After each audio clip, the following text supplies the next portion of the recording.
Hi everyone, welcome back to my channel. ಸ್ನೇಹಿತರೆ, ಇವತ್ತಿನ ವಿಡಿಯೋದಲ್ಲಿ ನಾವೇನು ನೋಡ್ತೀವಿ ಅಂತ ಹೇಳಿದ್ರೆ, ಇಂಗ್ಲಿಷ್ ಕಲಿಬೇಕಾದ್ರೆ, ಇಂಗ್ಲಿಷ್ ಮಾತಾಡಬೇಕಾದ್ರೆ ನಾವು ನಮಗೆ ತುಂಬಾ ಮುಖ್ಯವಾಗಿ ಬೇಕಾಗಿರುವಂತಹ ವಿಷಯ ಏನು? ಸೆಂಟೆನ್ಸ್ಗಳು ಅಲ್ವಾ? ಸೊ ಸೆಂಟೆನ್ಸ್ಗಳನ್ನ ಹೇಗೆ ಕಲಿಯೋದು? ಸೆಂಟೆನ್ಸ್ಗಳನ್ನ ನಾವು ರ್ಯಾಂಡಮ್ ಆಗಿ ಕಲಿಬೇಕಾ? ಸುಮ್ಮನೆ ಜಸ್ಟ್ ಒಂದು 100-150 sentence daily ಕಲಿಬೇಕಾ?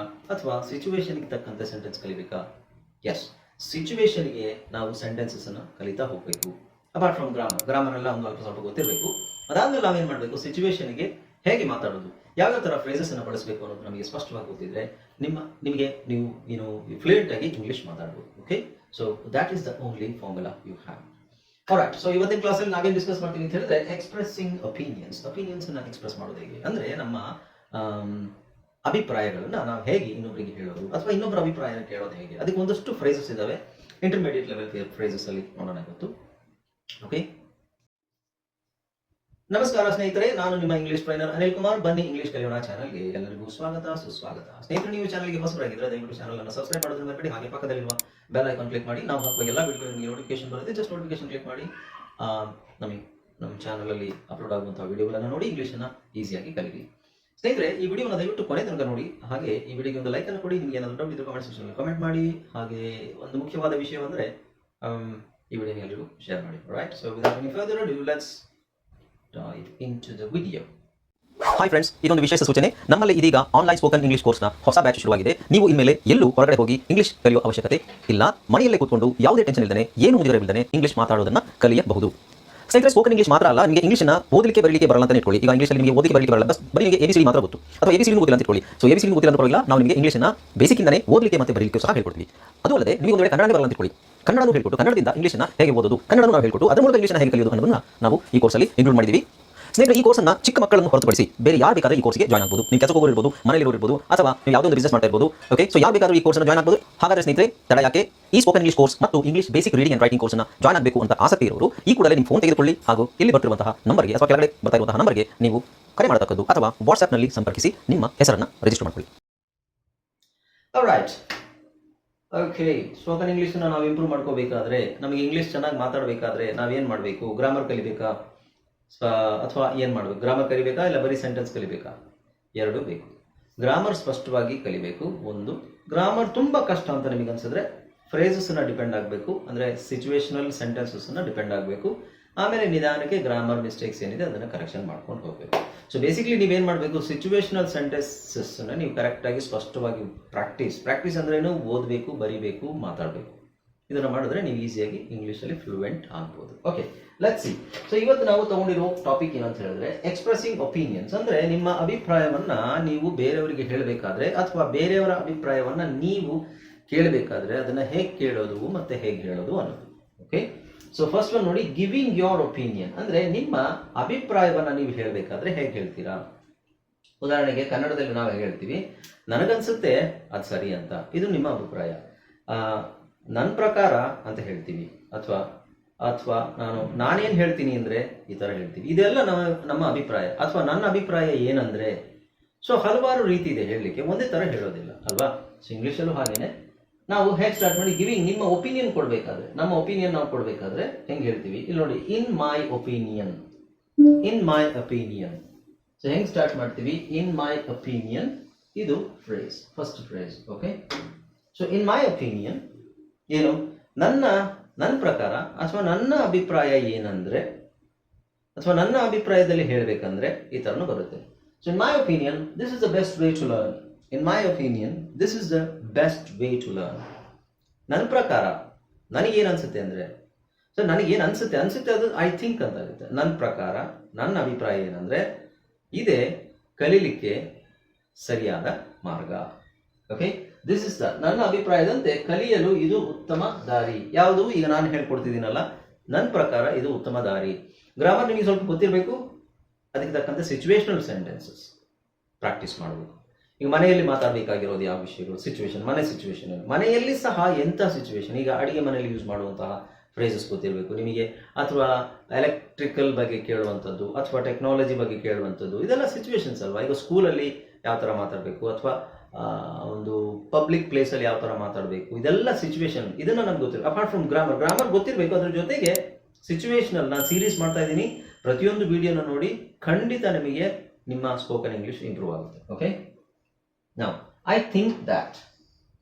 Okay, I think that. ಎರಡನೇ ಫ್ರೇಸ್ ಏನು? I think that we should start now. That use ಮಾಡದೇ ಇದ್ರು ಪರವಾಗಿಲ್ಲ, I think we should start now. I think that ನೀವು ಯೋಚನೆ ಮಾಡ್ಬೇಕಂದ್ರೆ you can say I think that what we should start now, or you can say I think we should start now. Okay, so in my opinion I think. Next ನೋಡಿ, I believe that. I believe that everyone has a talent. Okay, ಇಲ್ಲಿ that use ಮಾಡದಿದ್ರು ಪರವಾಗಿಲ್ಲ, use ಮಾಡಿದ್ರು ಓಕೆನೆ. So I believe everyone has a talent ಅಂದ್ರೆ ಏನು? I believe everyone has a talent. So I believe ಅಂದ್ರೆ ನಾನು ನಂಬಿಕೆ ಇಡ್ತೀನಿ ಅಂತಲ್ಲ, ನನಗನ್ಸುತ್ತೆ, ನನ್ನ ಪ್ರಕಾರ ಅಂತಾನೆ ಅರ್ಥ ಅದು. ಈ ಬಿಲೀವ್ ಯೂಸ್ ಮಾಡಿದ್ರು ನಾನು ನಂಬೋದೇನು ಅಂದ್ರೆ ಅಂತಾನು ಹೇಳ್ಬೋದು. ನಾನೇನು ನಂಬ್ತೀನಿ ಅಂದರೆ everyone has a talent. ಪ್ರತಿಯೊಬ್ಬರಿಗೂ ಒಂದು ಪ್ರತಿಭೆ ಇದೆ ಅಂತ ನಾನು ನಂಬ್ತೀನಿ. So I believe that. Okay, believe ಅಂದರೆ ಇದು ನಂಬ್ತೀನಿ ಅಂತ ಹೇಳಿದ್ರು ಅದು ನಮ್ಮ ಅಭಿಪ್ರಾಯನೇ, ಬೇಸಿಕ್ಲಿ ಅದು ಅಭಿಪ್ರಾಯನೇ ಆಗುತ್ತೆ. ಓಕೆ, ನೆಕ್ಸ್ಟ್ ನೋಡಿ, ಹಾಂ, from my point of view. ಈಗ ಶಾರ್ಟ್ಸ್ ಅಲ್ಲೆಲ್ಲ ನೋಡಿರ್ತೀರ, POV ಅಂತ ಬರುತ್ತೆ ಅಲ್ವಾ? ಇನ್ಸ್ಟಾಗ್ರಾಮ್ ಶಾರ್ಟ್ಸ್ ಮತ್ತು ಯೂಟ್ಯೂಬ್ ಶಾರ್ಟ್ಸ್ ಅಲ್ಲಿ POV ತಗೊಂಡು ಇಲ್ಲಿ ಏನೋ ಕೊಟ್ಟಿರ್ತಾರೆ, like. So that is point of view. In my point of view. So from my point of view it is a great idea. From my point of view it's a great idea.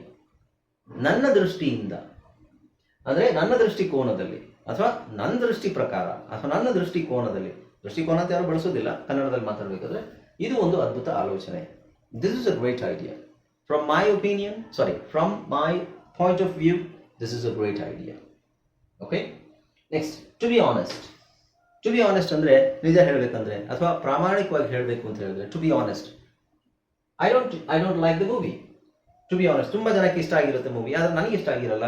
ಆಗ ನಾನು ಪ್ರಾಮಾಣಿಕವಾಗಿ ನಾನು ಹೇಳ್ತೀನಿ, ನಿಜವಾಗ್ಲೂ ಹೇಳಬೇಕಂದ್ರೆ ನನಗಂತೂ ಆ cinema ಇಷ್ಟ ಆಗಿಲ್ಲ. To be honest. ನಿಮಗೆ ಇದರಲ್ಲಿ ವಾಟ್ಸಪ್ಪಲ್ಲೆಲ್ಲ TBH ಅಂದರೆ ಇದು ಶಾರ್ಟ್ ಫಾರ್ಮ್. ವಾಟ್ಸಪ್, ಫೇಸ್ಬುಕ್ ಎಲ್ಲ ಸೋಷಿಯಲ್ ಮೀಡಿಯಾದಲ್ಲಿ ಇದು ಶಾರ್ಟ್ ಫಾರ್ಮ್ TBH ಅಂತ. ಕಮೆಂಟಲ್ಲಿ TBH ಅಂತಿದ್ರೆ that's nothing but to be honest. ಅಂದರೆ ಪ್ರಾಮಾಣಿಕವಾಗಿ ಹೇಳಬೇಕಂದ್ರೆ, ನಿಜವಾಗಿ ಹೇಳಬೇಕಂದ್ರೆ, to be honest, I don't like that movie, or I didn't like that movie. Okay, next ಏನಿದೆ ನೋಡೋಣ. ಹಾಂ, ಓಕೆ, ನೆಕ್ಸ್ಟ್ ಏನಿದೆ ನೋಡಿ. ಇಫ್ ಯು ಆಸ್ಕ್ ಮೀ ಅಂದರೆ ನೀವು ನನ್ನ ಕೇಳಿದ್ರೆ ನಾನೇನು ಹೇಳ್ತೀನಿ ಅಂದರೆ ಆ ಮೀನಿಂಗ್ ಬರುತ್ತೆ. If you ask me we need more practice.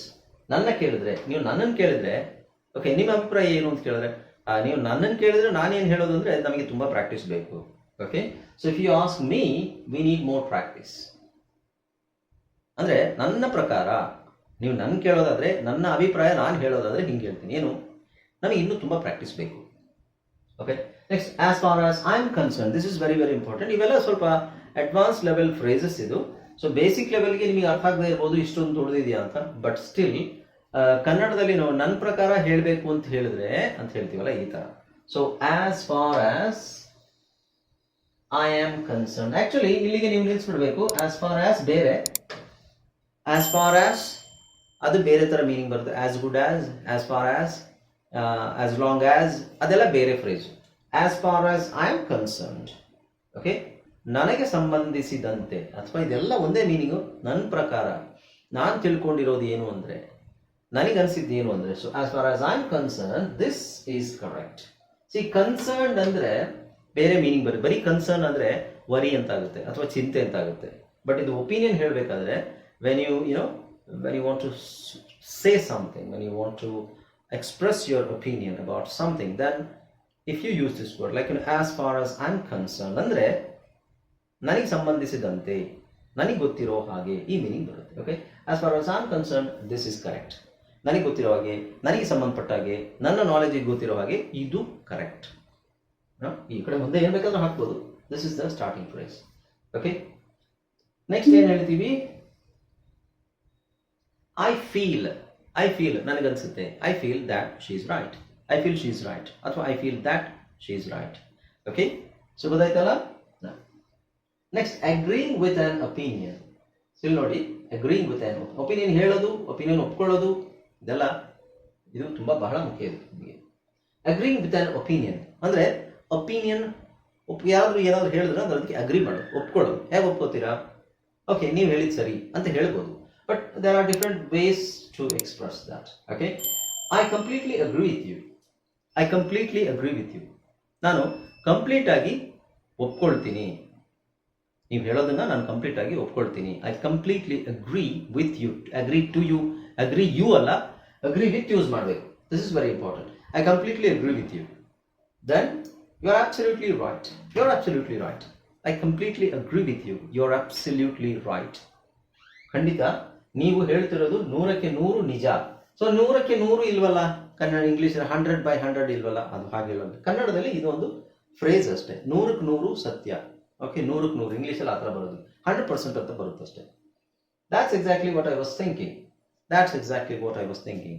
ಈಗ ಯಾರಾದರೂ ಏನೋ ಹೇಳ್ತಾರೆ ಐಡಿಯಾ, ನೀವು ಅದನ್ನೇ ಯೋಚನೆ ಮಾಡ್ತಿರ್ತೀರಾ, ಅವಾಗ ನಿಮಗೆ ಒಪ್ಪಿಗೆ ಇದೆ, ಕಂಪ್ಲೀಟ್ ಆಗಿ ಒಪ್ಕೊಂಡಿದ್ದೀರಾ, ಅದನ್ನು ನಿಮಗೆ ಒಪ್ಪಿಗೆ ಇದೆ ಮನಸ್ಸಲ್ಲಿ, ಅವಾಗ yeah, so that's exactly what I was thinking. That's exactly what I was thinking.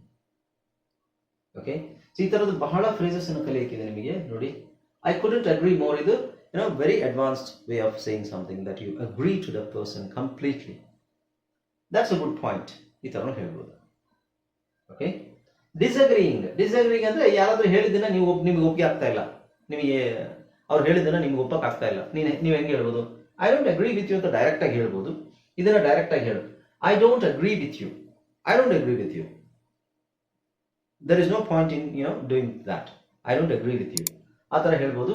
ಅಥವಾ ಇನ್ನೂ ಸ್ವಲ್ಪ ಸಾಫ್ಟ್ ಆಗಿ ಪೊಲೈಟ್ ಆಗಿ ಹೇಳೋದಾದ್ರೆ ನೀವು ಹೇಳಿದ್ಮೇಲೆ, I C your point. I C your point. I C your point, but I have a different view. ನೀವು ಹೇಳೋದೇನೋ ಸರಿ, ಆದರೆ ನನ್ನ ಪ್ರಕಾರ ನನಗೆ ಬೇರೆ ವಿಷಯ ಇದೆ ಹೇಳಕ್ಕೆ. I have A different view. ನನ್ನ ದೃಷ್ಟಿಕೋನ ಬೇರೆ. I C your point. ನೀವು ಹೇಳೋದೇನೋ ನಾನು ನೋಡ್ತಾ ಇದ್ದೀನಿ, ಅಥವಾ ನನಗೆ ಗೊತ್ತು, ನೀವು ಹೇಳೋ ವಿಷಯ ನನಗೆ ಗೊತ್ತಾಗ್ತಾ ಇದೆ, ಅರ್ಥ ಆಗ್ತದೆ. I C your point. C, ಇಲ್ಲಿ ಮತ್ತೆ phrase word by word meaning ತಗೊಳ್ಳಿ. ಐ ಸಿ ಅಂದರೆ ನಾನು ನೋಡ್ತೀನಿ ಅಂತ ಅಲ್ವಲ್ಲ, ಹಂಗೆ ಬರೋದಿಲ್ಲ. I C your point. ನೀವು ಹೇಳೋದು ನನಗೆ ಅರ್ಥ ಆಗುತ್ತೆ, ನಿಮ್ಮ ಪಾಯಿಂಟ್ ನನಗೆ ಅರ್ಥ ಆಗುತ್ತೆ, ಆದರೆ ನನ್ನದೇ ಬೇರೆ ಏನಿದೆ ವ್ಯೂ ಇದೆ, ನನ್ನ ಅಭಿಪ್ರಾಯ ಬೇರೆನೇ ಇದೆ. Okay, next, I am afraid I disagree. This is very important. ಇಲ್ಲಿ ನೋಡಿ, ಐ ಆಮ್ ಅಫ್ರೈಡ್ ಅಂದರೆ ನನಗೆ ಹೆದರಿಕೆ ಆಗಿದೆ, ಬಟ್ ಐ ಆಮ್ ಅಫ್ರೈಡ್ ಆದಮೇಲೆ ಏನು ಯೂಸ್ ಮಾಡ್ತೀರಾ ಅನ್ನೋದು ಮುಖ್ಯ. I am afraid I disagree. ಇಲ್ಲಿ ಐ ಆಮ್ ಅಫ್ರೈಡ್ ಅನ್ನೋದಕ್ಕೆ ಮುಖ್ಯತ್ವ ಇಲ್ಲ. ಐ ಆಮ್ ಅಫ್ರೈಡ್ ಅಂದರೆ ನಾವು ಯಾರಿಗಾದ್ರೂ ನೆಗೆಟಿವ್ ಹೇಳಬೇಕಾದ್ರೆ ಐ ಆಮ್ ಅಫ್ರೈಡ್ ಯೂಸ್ ಮಾಡಿ ಮರ್ಯಾದೆ ಕೊಟ್ಟು ಹೇಳೋದು. I am afraid I disagree. Okay, ನನಗೆ ಭಯ ಆಗಿದೆ ಅಂತಲ್ಲ, ಕ್ಷಮಿಸಿ ನಾನು ಇದನ್ನು ಒಪ್ಪೋದಿಲ್ಲ ಅಂತ ಅರ್ಥ. ಓಕೆ, ಇಂಡೈರೆಕ್ಟ್ ಆಗಿ ಹೇಳೋದು ಅದನ್ನು, ಕ್ಷಮಿಸಿ ನಾನು ಇದನ್ನು ಒಪ್ಪೋದಿಲ್ಲ. ಈ ಥರದ್ದು ಬಹಳ ಫ್ರೇಸಸ್ ಇದೆ ನೋಡಿ. ಇದನ್ನೆಲ್ಲ ನೀವು ಪ್ರಾಕ್ಟೀಸ್ ಮಾಡಿದ್ರೆ ನಿಮಗೆ asking for someone else's opinion. ಇದನ್ನು ನೋಡ್ಬಿಡೋಣ. ಬೇರೆಯವರ ಒಪಿನಿಯನ್ ಕೇಳಲಿಕ್ಕೆ ಹೇಗೆ? So what you think about this? What you think about this? ಇದ್ರ ಬಗ್ಗೆ ನಿನ್ನ ಅಭಿಪ್ರಾಯ ಏನು? What is your opinion on this matter? ಈ ವಿಷಯದ ಬಗ್ಗೆ ನಿನ್ನ ಒಪಿನಿಯನ್ ಏನು? What is your opinion on this matter? Do you agree with me? Do you agree with me? ನೀವು ನಾನು ಹೇಳೋದನ್ನು ಒಪ್ಕೋತೀರಾ? Do you agree with me? Okay? ಆಮೇಲೆ, how do you feel about the new plan? How do you feel about the new plan? New plan ಬಗ್ಗೆ ನಿಮಗೆ ಏನು ಅನಿಸುತ್ತೆ? ಈ ಥರ ಬಹಳ ಇದೆ ನೋಡಿ. ಇದನ್ನೆಲ್ಲ ನೀವು ಕಲಿತಾ ಹೋದರೆ ನಿಮ್ಮ ಇಂಗ್ಲೀಷು ತುಂಬ ಇಂಪ್ರೂವ್ ಆಗುತ್ತೆ. This is very very important. Situational phrases, ಸಿಚುವೇಶನ್ಗೆ ತಕ್ಕಂತೆ ನೀವು ಮಾತಾಡ್ಲಿಕ್ಕೆ ನಿಮಗೆ ಗೊತ್ತಿರಬೇಕು. ಅವಾಗ ಸ್ಟಾರ್ಟ್ ಮಾಡೋಕ್ಕೆ ನಮಗೆ ಗೊತ್ತಿರೋದು. ಯಾವಾಗಲೂ starting is very important. Start ಮಾಡೋದು ನಮಗೆ ಗೊತ್ತಾಗ್ಬಿಟ್ರೆ ಆಮೇಲೆ ಯೋಚನೆ ಮಾಡಿ ಕೆಲವೊಂದು ವರ್ಡ್ಸನ್ನ ನಾವು ಅಲ್ಲಿ ಆ್ಯಡ್ ಮಾಡ್ತಾ ಹೋಗ್ಬೋದು. ಬಟ್ ಸ್ಟಾರ್ಟ್ ಮಾಡಬೇಕಾದ್ರೆ ಹಿಂಗೆ ಸ್ಟಾರ್ಟ್ ಮಾಡಬೇಕು ಅನ್ನೋದು ನಮಗೆ ಒಂದಷ್ಟು ಸೆಂಟೆನ್ಸಸ್ ಸ್ಟಾರ್ಟಿಂಗ್ ನಮಗೆ ನೆನಪಿರುತ್ತೆ ಅಲ್ವಾ? ಸ್ಟಾರ್ಟ್ ಮಾಡಿದ ತಕ್ಷಣ ಆಮೇಲೆ ಮುಂದೆ ಹೇಳಬೇಕಾದ್ರೆ ನಮಗೆ ಟೈಮ್ ಇರುತ್ತೆ ಇದು ಯೋಚನೆ ಮಾಡಲಿಕ್ಕೆ. ಸ್ಟಾರ್ಟ್ ಮಾಡಲಿಕ್ಕೆ ನಾವು ಟೈಮ್ ತಗೋಬಾರ್ದು. That is very important. Okay, right. Video ಇಷ್ಟವಾಯಿತು ಅಂತ ಅಂದ್ಕೊಂಡಿದ್ದೀನಿ. ನಿಮಗೆ ಏನಾದರೂ ಡೌಟ್ ಇದ್ದರೆ ಕಾಮೆಂಟ್ ಸೆಕ್ಷನಲ್ಲಿ ದಯವಿಟ್ಟು ಕಮೆಂಟ್ ಮಾಡಿ. ಹಾಗೆ ಆ ವಿಡಿಯೋಗೆ ಒಂದು ಲೈಕನ್ನು ಕೊಡಿ ಆ್ಯಂಡ್ ಶೇರ್ ಮಾಡಿ. ನಿಮಗೇನಾದರೂ ಅದನ್ನು ಹೇಳಿದ್ನಲ್ಲ, ಶೇರ್ ಮಾಡಿ. ನೀವೇನು ಸಬ್ಸ್ಕ್ರೈಬ್ ಮಾಡ್ಕೊಳ್ತಿದ್ರೆ ದಯವಿಟ್ಟು ಸಬ್ಸ್ಕ್ರೈಬ್ ಮಾಡ್ಕೊಳ್ಳಿ. ಇದೇ ಥರ ವೀಡಿಯೋಸ್ಗೋಸ್ಕರ ನಮ್ಮ ಚಾನಲನ್ನು ಸಬ್ಸ್ಕ್ರೈಬ್ ಮಾಡ್ಕೊಳ್ಳಿ, ಬೆಲ್ ಐಕಾನ್ ಕ್ಲಿಕ್ ಮಾಡಿ. And spoken English and reading writing batch start ಆಗಿದೆ. ಯಾರಿಗಾದರೂ ಜಾಯ್ನ್ ಆಗೋಕ್ಕೆ ಆಸಕ್ತಿ ಇದ್ದರೆ ದಯವಿಟ್ಟು ಕೆಳಗಡೆ ಕೊಟ್ಟಿರೋ ನಂಬರ್ಗೆ ನೀವು ಕಾಂಟ್ಯಾಕ್ಟ್ ಮಾಡ್ಬೋದು. Okay, thank you so much for watching this video. I hope you enjoyed this video. Let's meet in the next video. Until then, keep watching my videos.